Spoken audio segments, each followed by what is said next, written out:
E aí, pessoal, tudo bem? Bom, hoje nós vamos projetar aqui, né, um gerador de PWM.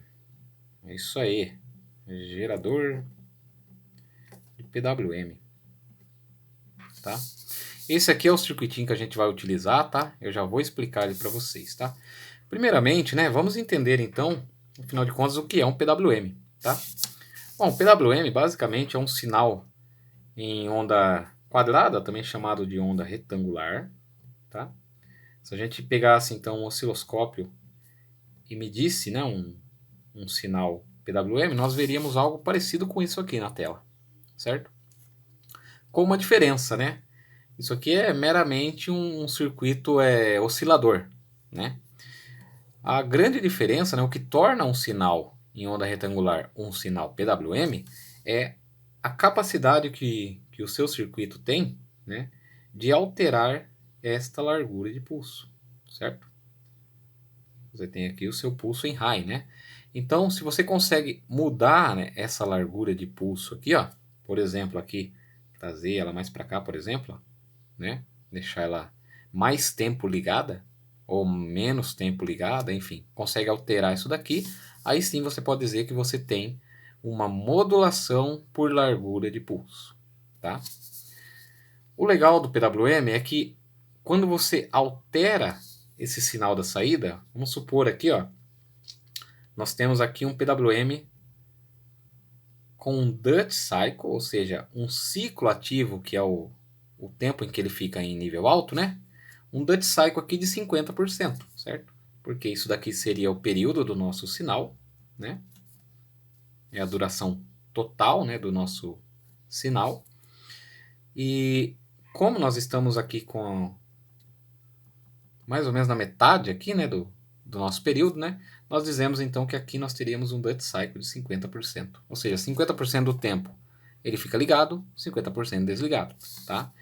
E nós conseguimos, através da modulação, nós conseguimos várias combinações, né, digamos assim, né?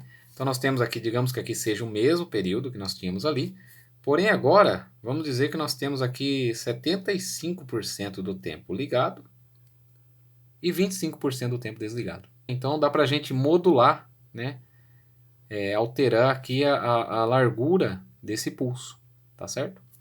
Então dessa forma é que funciona o PWM, né? Claro, basicamente, tá? Eu não vou entrar em muitos detalhes, né? Mas basicamente é isso aí, tá?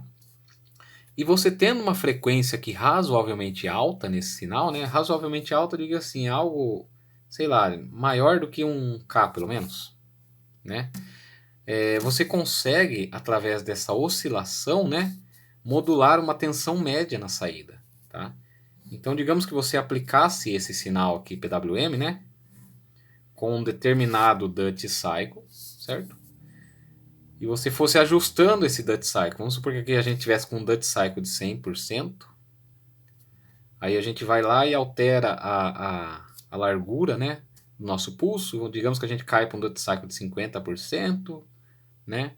Aí depois a gente vai para um Dutch Cycle de 10%, depois a gente sobe de novo. Então assim, você consegue modular uma tensão RMS na saída do seu circuito, certo? E se você consegue alterar essa tensão aqui na saída do circuito, você também consegue controlar, por exemplo, rotação de motor DC, você consegue controlar a luminosidade de LEDs, né? Enfim, e diversas outras coisas, né, que dá para se fazer com o sinal PWM, tá? Então o sinal PWM ele é muito utilizado mesmo no mundo da eletrônica, tá? Claro que isso aqui é o básico do básico, tá? Nós temos ali a questão das frequências, né, para cada tipo de aplicação, as frequências diferentes, né, as amplitudes que a gente pode ter aqui na saída desse nosso sinal, tá? Mas enfim, então esse é o básico do sinal PWM e é isso que a gente quer fazer através desse circuitinho aqui, tá? Primeiramente eu já estou colocando aqui um reguladorzinho de tensão, né? No caso eu estou usando aqui o 7805 mesmo, tá? Por quê? Porque o circuito integrado que a gente vai usar, que é o 74HC14, ele é um circuito que trabalha com 5 volts, tá? Então a gente não pode simplesmente pegar e jogar lá 18 volts em cima dele que ele vai torrar, tá? Então a gente regula essa nossa tensão, né, No caso aqui eu vou regular para 5 volts, através desse reguladorzinho aqui. E aí sim a gente consegue alimentar o nosso circuito integrado. Beleza? Esse circuito integrado, 74HC14, ele é formado por portas do tipo NOT, tá? Ou seja, portas inversoras, né? E são portas shimmy trigger, tá? Mais uma vez, também não vou entrar muito nesse mérito para não estender demais o vídeo, tá? Mas o shimmy trigger, basicamente, ele melhora a conversão analógica para digital, tá? Uma vez que ele só muda de estado quando passa de fato pelos níveis de limite superior e limite inferior do sinal, tá?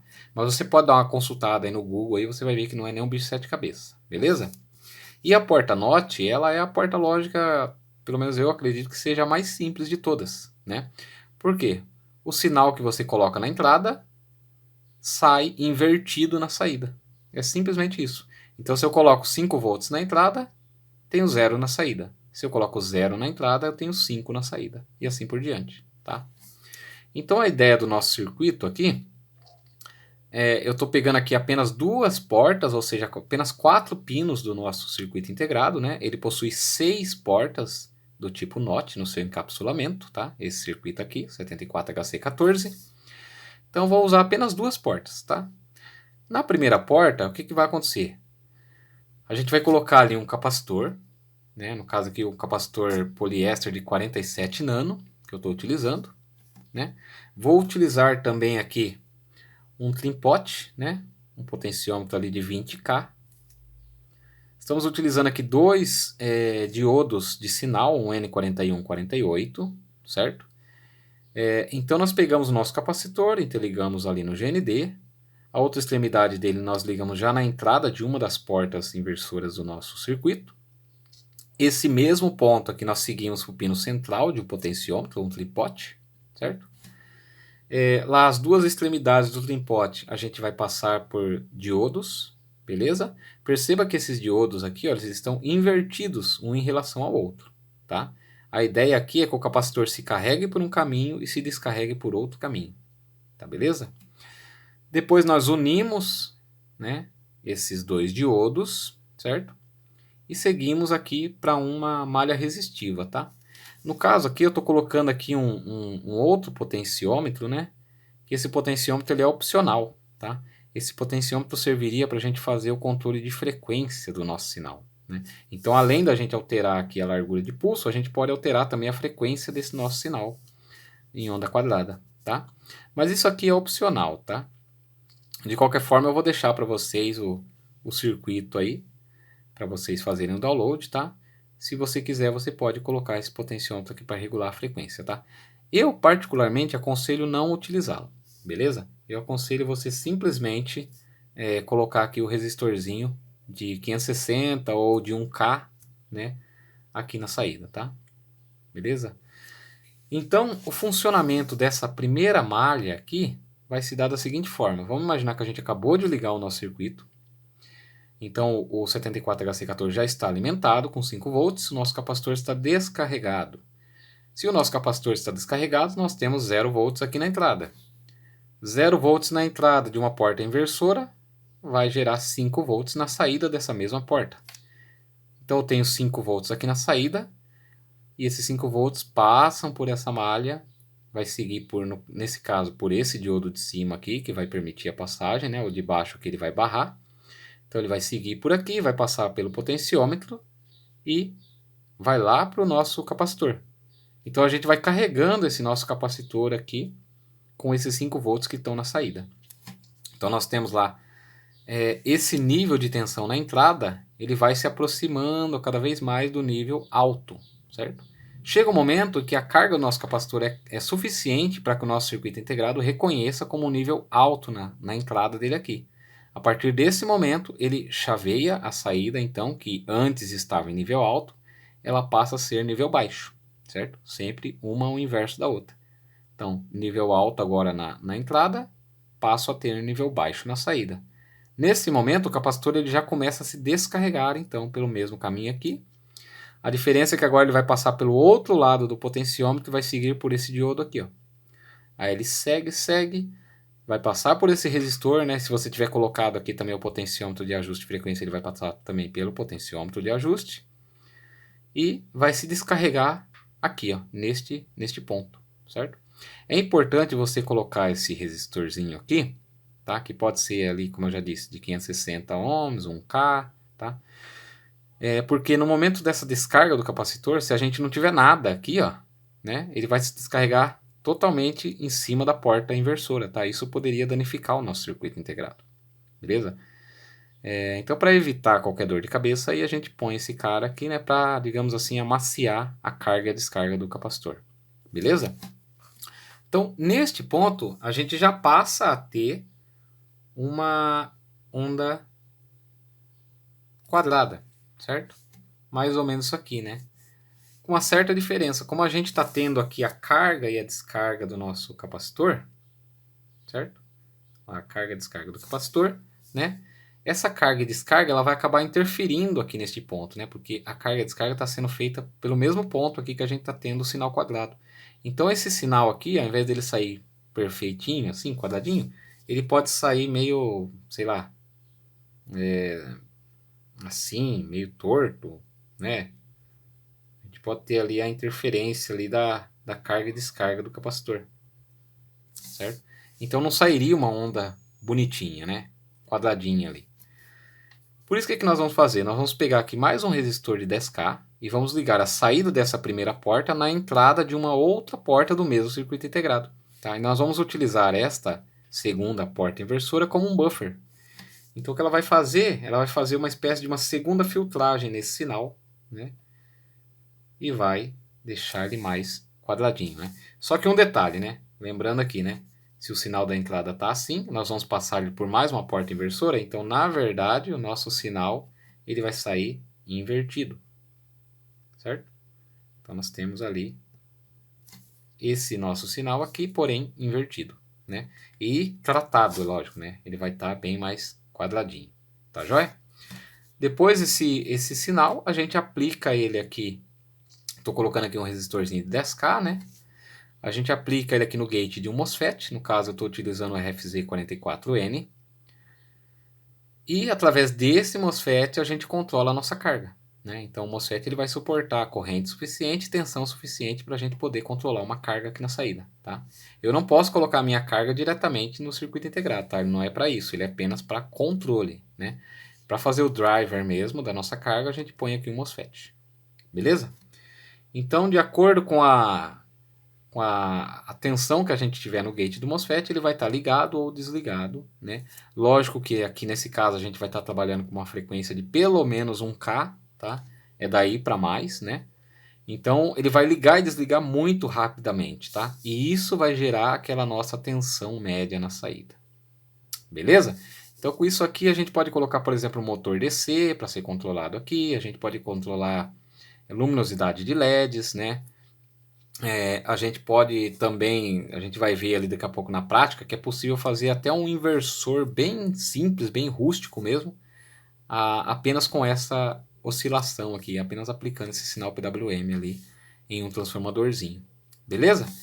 Então, eu vou deixar esse circuito bonitinho para vocês, tá? Para download, né? Lembrando que, como eu disse aqui, esse potenciômetro de ajuste de frequência ele pode ser colocado, mas é opcional, tá? Eu montei das duas maneiras, testei das duas maneiras, com e sem esse potenciômetro de ajuste de frequência. Realmente funciona, tá? Dá para você modificar a frequência do seu sinal, porém ele acaba interferindo também um pouco na largura de pulso. Então você perde parte do controle aqui de largura de pulso, né? Você perde parte do controle do seu PWM. E eu já não acho isso tão interessante. Então acabei optando por manter aqui um resistor de 560 ohms, tá? Fixo aqui. Na prática, se eu não me engano, eu vou utilizar um potenciômetro de 50K, tá? Mas se você tiver de 20K, tranquilo, tá? Isso daí não é muito crítico. E com o resistor fixo aqui eu consigo um controle bem melhor ali da largura de pulso, tá? Mantém uma frequência estática lá, né? Pouco alterada. E vou controlando de uma maneira bem eficiente aqui a largura do pulso, beleza? Então vamos ali então dar uma olhada agora no circuito prático, tá? Como que ficou a plaquinha lá e vamos fazer alguns testes para vocês verem isso daí funcionando na vida real. Vamos lá! É isso aí, pessoal. Aqui está o nosso circuito montado já então, tá? Temos ali já o nosso 74HC14, né? Circuito integrado, portas NOT Shimmy Trigger. Ali nós temos o nosso 7805, certo? Para regular a tensão para o nosso CI. Aqui o potenciômetro que eu estou usando ali, ó, é de 50K, tá? Tá ali 503, né? 50K. Estou utilizando também aqui, ó, um capacitor de 100 nano, tá lá, ó. E para a frequência eu tenho aqui um capacitor de 22 nano e eu coloquei mais um capacitorzinho de 10 nano ali, tá? Totalizando então 32 nano, tá? Mas como eu disse, né? O capacitor aqui você pode alterar, né? E com isso você vai mudar a frequência de saída do seu sinal, beleza? Ali estão os nossos dois diodos, um N41 e 48, o resistor de 560 ohms aqui que vai para a saída, né? Da nossa primeira porta inversora. O resistor de 10K ali, ele vai da saída da primeira porta para a entrada da segunda porta, certo? E aqui na saída da segunda porta, um outro resistor de 10K que vai para o gate do MOSFET, tá? E o MOSFET ali é o ERFZ44N, beleza? Muito importante você colocar o MOSFET no dissipador de calor, tá? Para você não danificar ele aí. E eu coloquei também aqui um LEDzinho com mais um resistor de 560 ohms para indicar, né, que o circuito está ligado ou desligado. Aqui eu tenho dois terminais para alimentação e dois terminais que são da saída já do sinal PWM que vem aqui do MOSFET, beleza? Então sem segredo, né? Essa foi a minha montagem, mas você pode fazer a montagem que você preferir, da maneira que você preferir aí. Tranquilo? Então eu já vou conectar aqui o nosso osciloscópio caseiro, né? Já está aqui as pontinhas de prova. Eu vou conectar ele aqui na saída. E vou colocar também aqui os terminais aqui de alimentação. Beleza? Então aqui eu já vou colocar a tensão de alimentação. Já tem aqui uma fonte já regulada para 12 volts.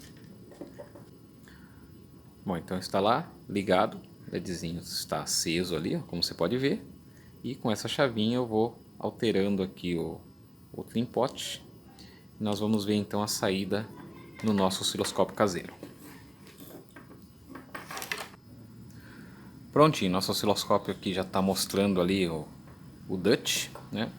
Eu vou pegar aqui a chavinha e vou já alterando aqui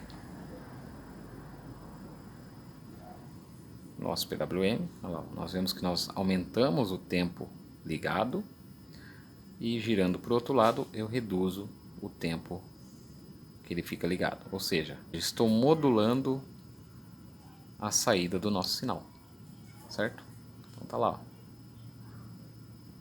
Controle perfeito, certo? Nós vemos ali uma frequência próxima ali de 1.4 kHz, né? E um VPP de 11.1, próximo ali de 12 volts, que é o que eu estou alimentando mesmo aqui, né? Claro que esse osciloscópio não é extremamente preciso, mas só para a gente ter uma noção aí, tá? Eu vou mudar agora aqui e vou colocar para a gente ver ali a carga e descarga do capacitor. Nós vamos ver o aspecto de onda da carga e descarga do capacitor. Muito bem, e aqui eu já coloquei sobre o capacitor e a gente vê ali como que a gente está alterando o nosso DUT. Colocando aqui no mínimo, nós vemos que o capacitor leva mais tempo para se carregar e menos tempo para descarregar, certo? E colocando o nosso PWM no máximo, a gente vê a alteração do ângulo ali. Então agora ele leva pouquíssimo tempo para se carregar e um tempo maior para descarregar, certo? Com isso a gente, passando pelas portas inversoras, a gente consegue o nosso sinal PWM. Então nós estamos alterando aqui a largura de pulso através da carga e descarga do nosso capacitor. Tranquilo? Então agora o próximo teste eu já vou colocar ali uma carga para a gente ver isso na prática. Só um minuto aí. Bom, como carga aqui eu coloquei essa lâmpada, tá? Pra gente testar, né? O nosso DUT está próximo do mínimo ali e a lâmpada está apagada. Então conforme eu vou alterando o DUT Cycle, nós vemos que a lâmpada vai se acendendo, certo? Vamos colocar agora aqui uns 50% de PWM. Tá lá a nossa lâmpada, metade da tensão dela. E podemos ir controlando esse brilho à medida que aumentamos aqui o PWM, certo? Então podemos, ó, como você pode ver, alterando o PWM eu altero a tensão média na saída aqui do nosso circuito. E com isso eu mudo o brilho da lâmpada, tá? Bom, então para esse último teste eu vou utilizar aqui uma lâmpada de 110 a 240 volts, uma lâmpada de 3 watts, tá? E vou aplicar o sinal PWM, né, do MOSFET ali, eu vou aplicar nesse transformadorzinho aqui, ó, de 12 volts, tá? Vou aplicar no secundário do transformador e o primário dele eu vou ligar ali na lâmpada, tá certo? E com esse multímetro aqui a gente vai conseguir ver a tensão que está saindo ali, né? A tensão que está indo na lâmpada, tá? Então o PWM está em 0, eu vou aumentando ele aqui agora aos poucos. Nós já vemos ali a lâmpada começa a piscar. Por enquanto 68 volts. Vamos aumentando, chegando próximo de 100 ela já deve estabilizar. Tá lá, ó. 137 volts AC, como você pode ver aqui, a lâmpada está acesa, completamente acesa, tá? E o PWM aqui ele está próximo aqui de uns 40%. Eu posso aumentar um pouco mais ainda, deixar ele ali em torno de uns 50, 60%. E olha a tensão que a gente está na saída. 158 volts, certo? Sobre aquela lâmpada ali. Como ela é automática, né? 110, 220, então eu posso fazer essa alteração de tensão sem me preocupar, tá? Ela não vai queimar, a não ser que eu passe de 220, né? Então estamos entrando com 12 volts aqui no secundário do transformador e ele está transformando essa tensão de 12 volts em 150, praticamente 160 volts aqui, tá certo? Podemos ter uma tensão ainda maior, se eu colocar um DUT maior aqui, olha lá, ó, 180, ó, 200 volts, ó, 225 volts sobre a lâmpada agora, tá bem forte, tá? E você vê esse ruidinho, né? Na verdade você ouve esse ruído, né? Esse ruído é a frequência alta, né? Que está em cima aqui do transformador, ele faz esse barulhinho aí, tá? Mas tá tranquilo, tá? O transformador tá friozinho, normal, beleza? O MOSFET aqui também tá friozinho, tá? A corrente sobre ele ali deve estar em torno ali de uns 500 a 600 miliamperes, né? Que eu já tinha feito uma medição. Então vejam que é possível, né? Vou baixar o DUT, beleza? E a tensão foi lá para 0. Então vejam que é possível até mesmo eu fazer um pequeno inversor, né? Bem simples nesse caso aqui, apenas utilizando aquele nosso circuitinho gerador de PWM ali. Tranquilo? Então é isso aí, o vídeo de hoje fica por aqui. Se você é novo por aqui, não deixe de se inscrever no canal e até um próximo vídeo aí. Tranquilo? Valeu, tchau galera, falou!